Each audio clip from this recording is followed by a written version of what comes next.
Hello Sumit, you're welcome back to another video tutorial. So in this video we'll be learning how to make this beautiful baby girl dress. So without wasting much time, let's get started.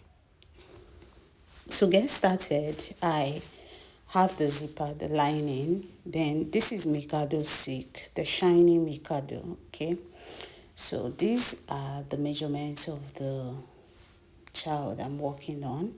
So I'm just going to keep it aside. She's not so small. So I'm going to first of all get her bust point, which is 9 inches. Then her half length is 14, but I'm going to make it 14 and half. So I'm just going to get a straight line where her measurements will be resting on.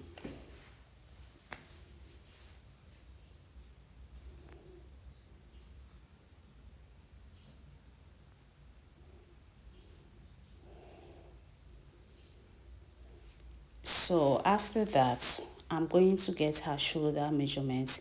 Her shoulder is 14. Divide by 2 is 7. So I'm going to measure 7 inches from the edge of the paper. I'm going to come down by 1 inch for the shoulder slope. Then I'm going to get her chest line. Now her bust measurement is 34. 34 divided by 6 plus 1.5 will give you 7.1. So I'm going to approximate it to 7.25 and I'm going to mark. So you should know that to get your chest line measurement, you divide your chest line by 6 plus 1.5. That is if it is carrying a sleeve, but if it's sleeveless, you divide by 6 plus 1. So I went ahead to label the chest line, the bust point and the waist. Then I went ahead to impute the 7 inches for the shoulder measurement on the chest line. Then I ruled a straight line that will serve as the armhole line. Then the neck opening is 3 inches. I went ahead to mark the slant line like so. So I'm going to divide the armhole into 2 and I'm going to get the midpoint. I will go in by 0.5 of an inch. Then I will divide her bust measurement by 4. Then I will connect the armhole line.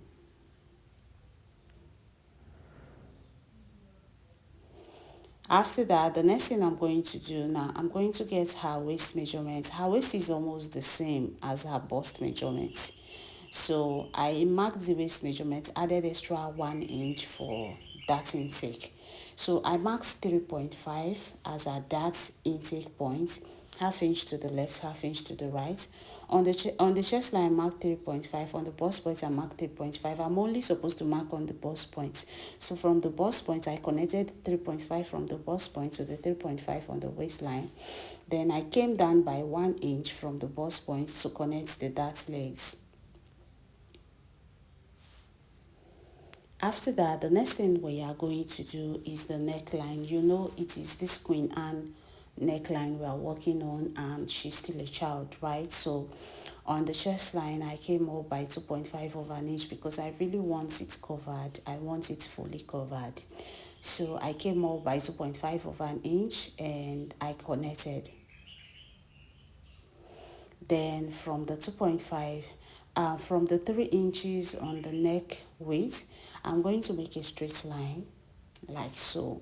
So we've gotten the neckline. From the video on the thumbnail, you can see that it is not so slanted. Okay, it is still covered, but that Queen Anne neckline is still there. So that's why mine didn't go inside. So you can see that the style came out exactly well. So this is the front pattern. Let's draft the back. So for the back pattern, I'm going to mark 1.5 of an inch away. I initially wanted to mark 2 inches, but I felt like for zipper allowance, but I felt like it was too much for a child, so I made it 1.5 of an inch. Then I'm going to connect the 1.5 of an inch for the zipper allowance. So all my measurements are going to start from the 1.5 of an inch.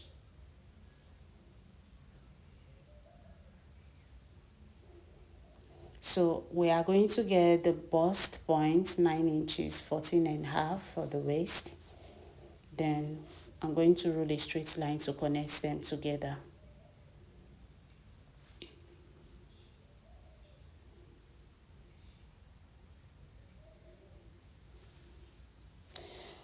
Then 7 inches for the shoulder measurement. I'm going to mark 7 inches.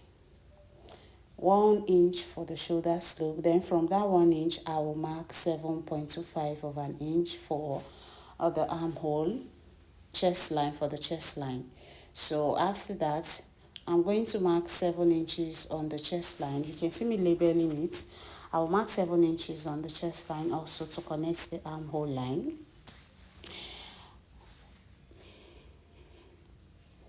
After that, we are going to connect the shoulder slope, 3 inches for the neck width.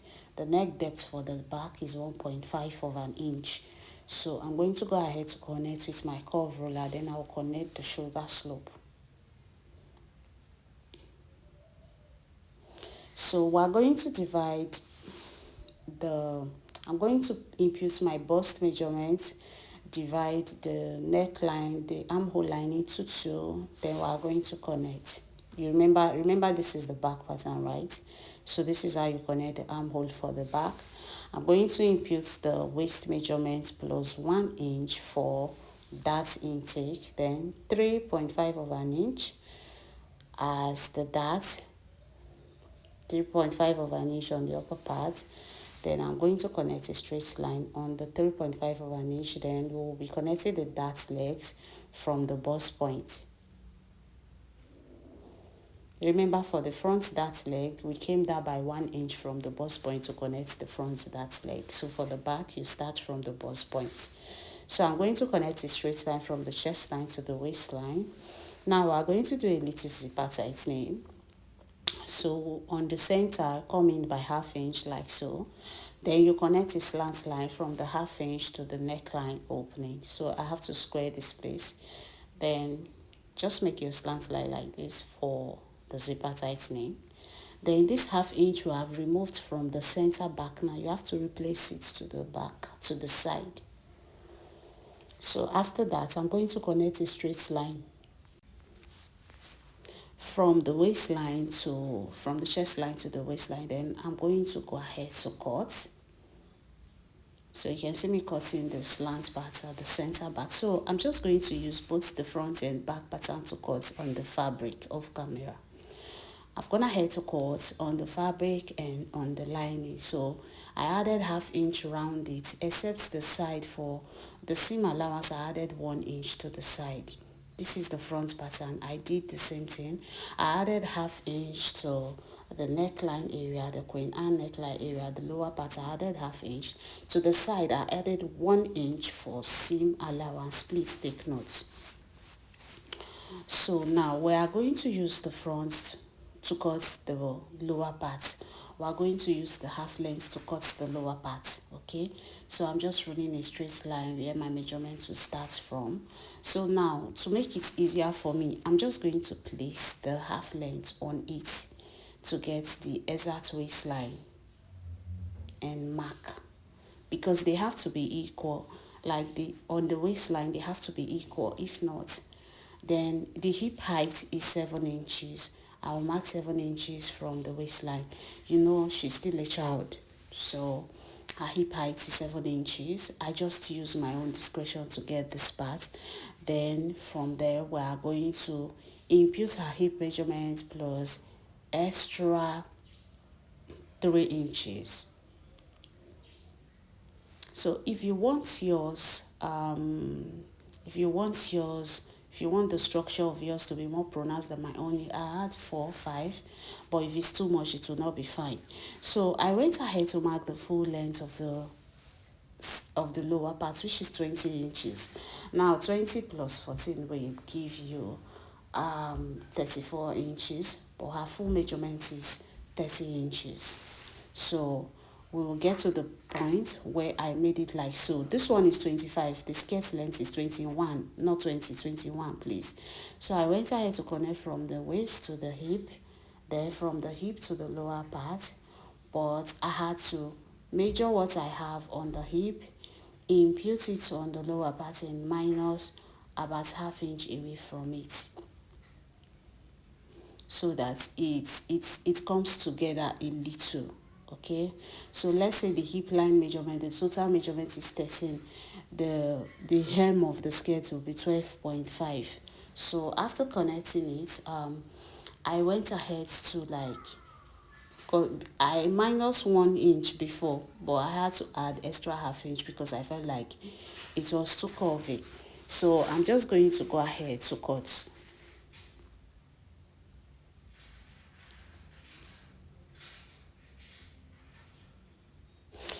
Please, if you're a returning subscriber, thank you very much for watching. Don't forget to like, subscribe, comment, and share for others to see.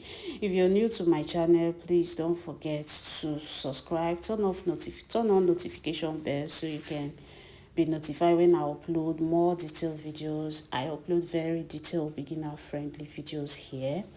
Please do it to subscribe. So after cutting this part, now this is the back pattern. So we're going to split the center open. So I really do a lot. There was no contouring, there was no that intake, because like I've been saying, she's a child, she does not really have all those curves yet. So that's the back. We are going to cut the front. So now to get the waistline for the front, we are going to use the front pattern, because you know that the back pattern is carrying the zipper allowance.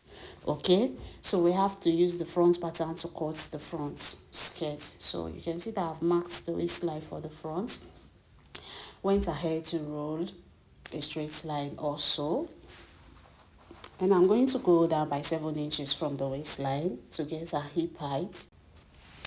Then the full length is 21 inches. So 21 plus 14, that's 35. Okay.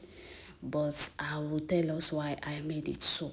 So I went ahead to roll on the hip line, then on the hemline of the skirt.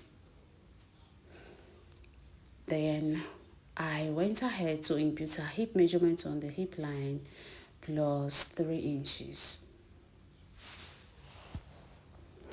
Then I'm going to connect from the waistline to the hip line, then from the hip line to the hemline. So whatsoever measurement I have on the hip line, I'm going to impute it on the hemline minus ½ inch. Okay, so like I've explained for the back pattern, the same thing we are doing here.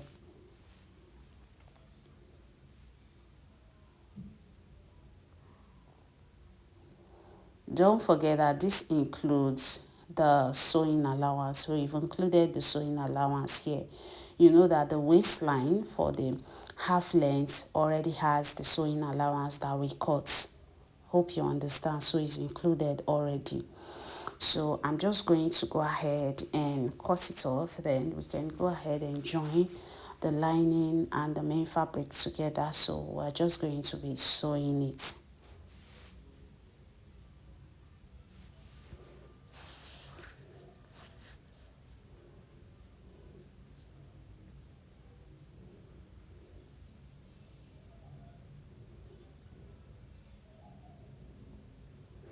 So now this is why the skirt is long.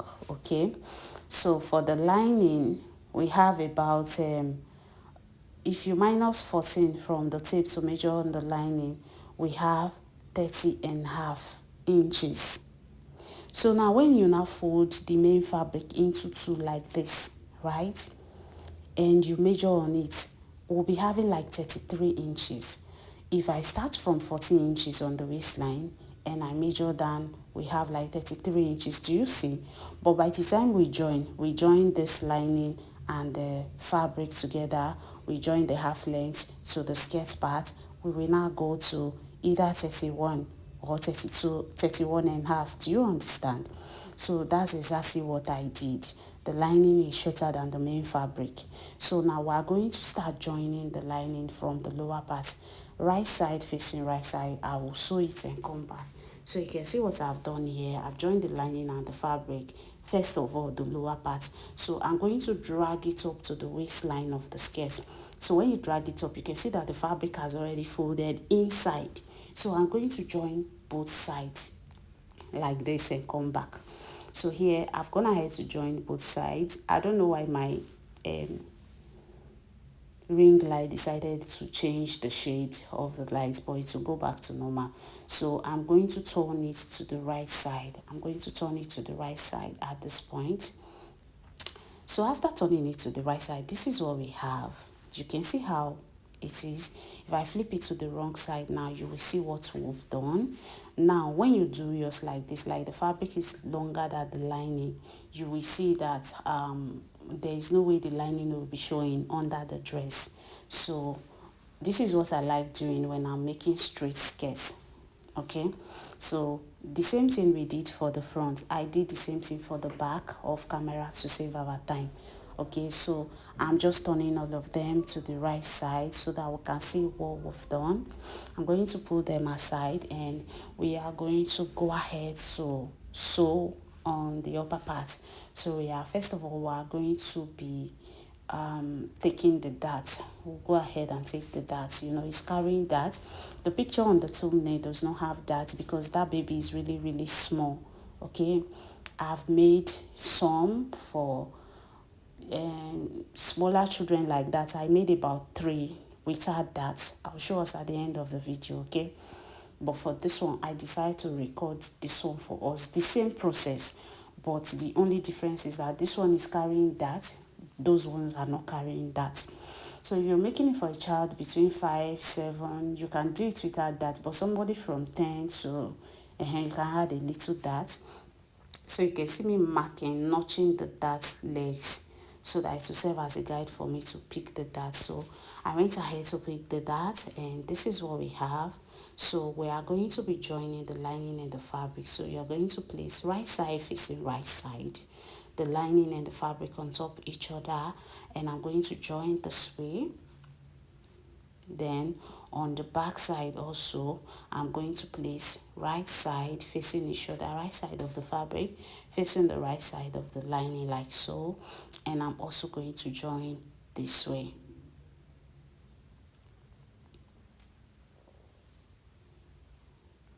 I'll do that and come back. So here I've gone ahead to join them and I've gone ahead to give them a very good press, and this is what we have. This is the front, this is the back. So this is the skirt pattern. You can see how neatly done they are here. You can see the inside of the skirts. That's what we've done. Can you see? So now we are going to start joining the front and back together, but we're starting with the half length. So I'll be joining the shoulders. So I'm going to spread the shoulders open like so because I want the shoulder joining to be inner sewing. I don't want any joining on the shoulder that I will weave. So I spread it open, make sure that the middle part is meeting. So we're going to sew the fabric on top the fabric, the lining on top the lining. After pinning the center like this, I'm going to go to the machine and run a straight stitch. Can you see what I've done? So I'm going to sew it like so. I will repeat the same thing for the other side. So here I've gone ahead to sew. I've gone ahead to join the shoulders. Can you see? When you flip it to the right side, this is what you have. Can you see how neatly done it is? This is what you have when you flip it to the right side. Can you see what we have? Then on the wrong side of it, to the lining part of it, it is also neatly done like this. Can you see? There's no joining there for you to weave. So now we are going to join the skirt and the half length together. So you fold it into 2 like so, then you notch the middle. You're going to also fold the skirt into 2 and you will also notch the middle. It serves as a guide for you to join the upper part and the lower part. So after that, I've already gone ahead to notch the middle of the skirt, the middle of the top. So I'm just going to go ahead and join them together. So we're going to start joining with the front pattern. So this is the front. I already have the middle part notched. I'll bring the skirt with the middle part already notched. So the notched part is going to meet each other like so. Go ahead and run a straight stitch.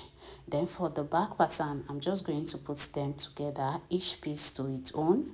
Then I will go ahead and run a straight stitch. If you're still watching, please leave a review for me, please leave a review for me, then I will join them together. Don't forget to comment, like, engage my videos, please. That's how YouTube will push me to the right audience. Please engage my videos so that you take me from the low views that I'm having. So here I've gone ahead to join. Okay, I've gone ahead to join, and I'm going to go ahead and join both sides together, but I'm going to bring the zip.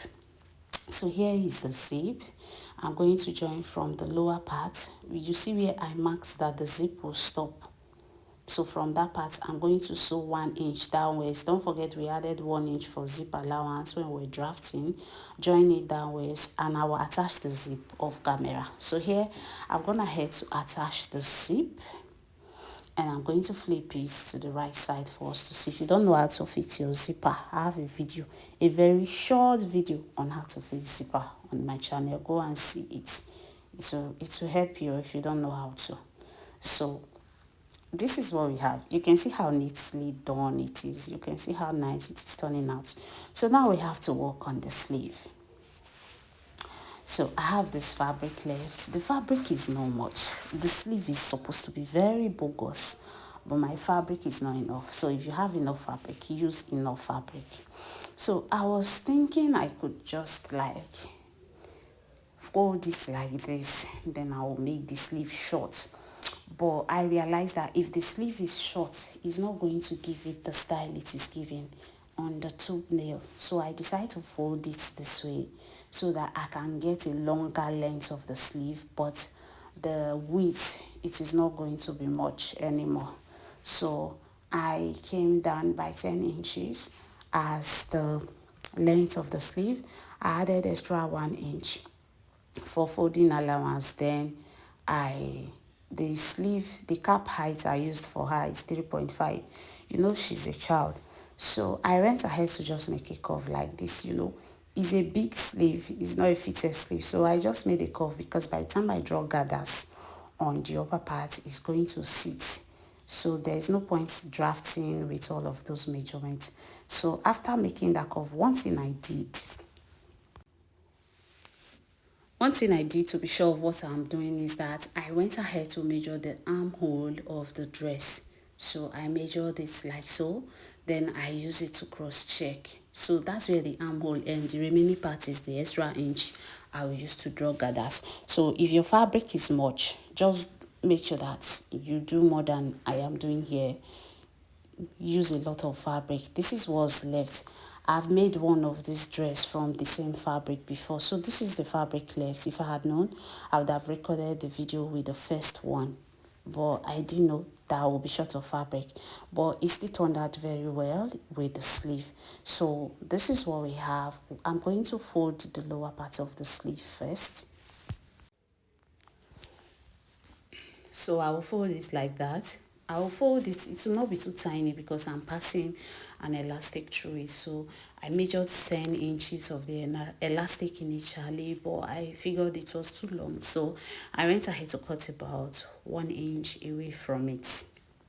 So it brings us to 9 inches, right? So I'm going to use my loop turner to pass the elastic through the channel that we have created. So if you have enough fabric and you make your sleeve bigger than this, by the time you put elastic in it and you draw it, you will see the volume that you will get. But this one actually really turned out very, very well, but it will be better than mine if your sleeve is bigger than my own. Do you understand? So I went ahead to pin the edge so that the elastic will not pull inside. So I have to pin the edge down. If you are still watching at this point, please give me a thumbs up. Don't forget to like, subscribe, comment and share. Thank you very much for your support. I really appreciate. So I'm going to go ahead and pull the elastic all the way through. So after pulling the elastic, I'm going to hold the other edge down with a pin also. So I dragged the elastic. The elastic was quite stretchy, so I had to cut away from the edge again, like 3/4 of an inch. So let's say the total number of elastic we used was 8 inches. Don't forget she's a child. Her arm is still very tiny. So you have to work with the arm measurement of the person you're working on. Okay, so this is what we have. I'm just going to join it together like so. But you know, if you're joining on the on the wrong side. Okay, you are sewing on the wrong side. I'm going to repeat the same thing for the other sleeve. What we've done here, I'll repeat it for the other sleeve. I went ahead to notch on the center of the first one, so you can see that I've gone ahead to sew it. Can you see? So when you flip it, I'm going to go ahead and draw gathers. So I'll just draw gathers around the upper part of the sleeve, because you know that the sleeve is bigger than the armhole of the dress. So after drawing gathers, this is what we have. I'm just going to place the sleeve on the armhole of this dress and join. So this is what we have, and this is the sleeve with me. I'm going to flip the sleeve to the right side, then I'm going to put it in. I'm going to put it inside like so. Now the joining part of the sleeve is now going to meet with the armhole where my hand is like this. Then I'm going to go ahead and arrange it properly, then I'll sew it all around. After attaching the sleeve, the next thing I have to do is to attach these 3 appliques I have. So I'm just using my candle gum. I'll just rub it at the lower part a little. You don't pack it too much, okay? Then you place it how you want it. The appliques is not much, so I just place them straight like that, okay? So I'm just going to be rubbing the gum at the lower, under the appliques. Then I'll place it where I want it on the dress. Then after that, I'm going to go ahead and give it a very good press. So by the time I'm done, this brings us to the end of the video. If you find this video helpful, give me a thumbs up. Thank you so much for watching, and see you in my next video. To my returning subscriber, I love you so much. I really appreciate your support. Thank you, thank you. If you're new to my channel, please subscribe, comment, like and share, and give me a thumbs up. You can see how neatly done the dress turned out. Bye.